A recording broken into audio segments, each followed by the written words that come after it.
తిరుమల రెండో ఘాట్ రోడ్లో కొండ చర్యలు విరిగిపడ్డాయి. భారీ వృక్షాలు కూడా రోడ్డుకు అడ్డంగా పడిపోయాయి. దీంతో రెండో ఘాట్ రోడ్లో ట్రాఫిక్ తీవ్ర అంతరాయం ఏర్పడింది. దీంతో వెంటనే రంగంలో దిగిన అటవీ శాఖ సిబ్బంది భారీ వృక్షాలను తొలగించే ప్రయత్నం చేస్తుంది.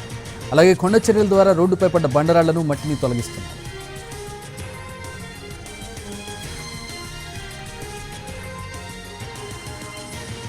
తిరుమల రెండో ఘాట్ రోడ్లో విరిగిపడ్డ కొండ చర్యలు రోడ్డుకు అడ్డంగా పడ్డాయి. దానికి సంబంధించిన దృశ్యాలను మనం చూస్తూ ఉన్నాం.